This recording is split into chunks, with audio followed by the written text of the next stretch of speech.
आम्हाला आता नाश्ता पण करायचा होता म्हणून आम्ही तिकडे थांबलेलो. मी तर लस्सी पिली आणि मम्मी पप्पांनी तिकडचा वडापाव खाल्ला. मी तर माझ्या मम्मी पप्पांसोबत तिकडे जातच असतो. तुम्ही गेले आहेत की नाही कॉमेंटमध्ये नक्की सांगा आणि जर नाही गेले तर नक्की जावं, कारण की तिकडचा वडापाव खूपच चांगलं आहे. तुम्हाला पण एकदा ट्राय करायला पाहिजे. आणि आता मिनी ब्लॉग मध्ये टाकायला पप्पांनी सांगितले दादरला तर पूर्ण व्हिडिओ नाही टाकत. पप्पांनी इथे उभा राहा. पप्पांसोबत ते सगळं पहिलं खाऊन झालं आणि मग मग पप्पा इथे उभा राहा. तिकीट काढायला तर आम्ही तोपर्यंत खातच होतो.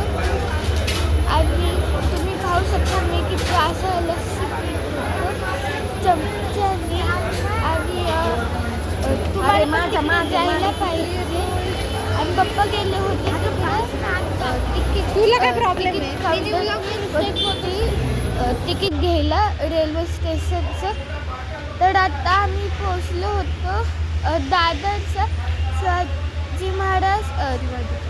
शिवाजी पार्कमध्ये. तर तिकडं आम्ही असंच आणि तिकडे बाजूला एक ग्राउंड पण होतं आणि त्याच्या बाजूला एक पार्क होतं. तिकडे मी खेळत होतो आणि इकडे माहीत नाही कशाची तरी तयारी चालत होती.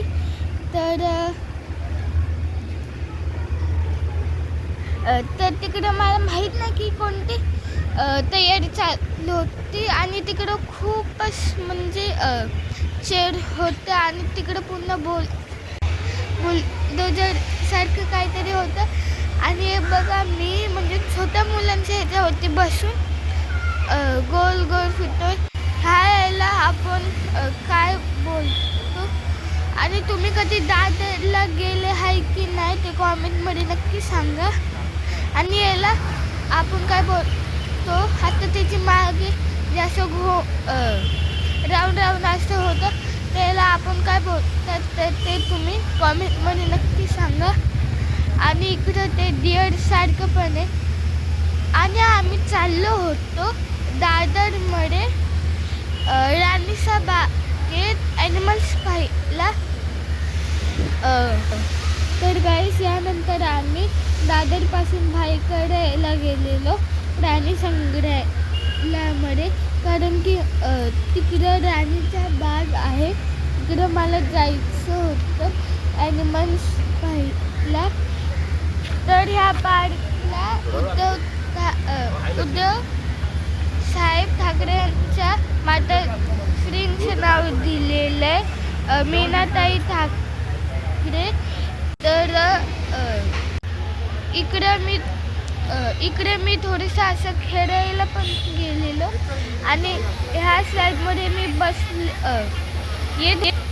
तर ह्या पार्कच्या बाजूला एक ग्राउंड आहे जिथे सचिन तेंडुलकर त्यांच्या लहानपणी क्रिकेट खेळायला शिकले. आणि आता तुम्ही मागे बघू शकतात तर हे आहे शिवसेना भवन. तर माझा आजचा दिवस इथे संपतो. जर तुम्हाला माझा आजचा व्लॉग आवडला असेल तर लाईक करा, सबस्क्राईब करा आणि शेअर करायला विसरू नका. तर thanks for watching. Bye bye. जय महाराष्ट्र, जय शिवराय.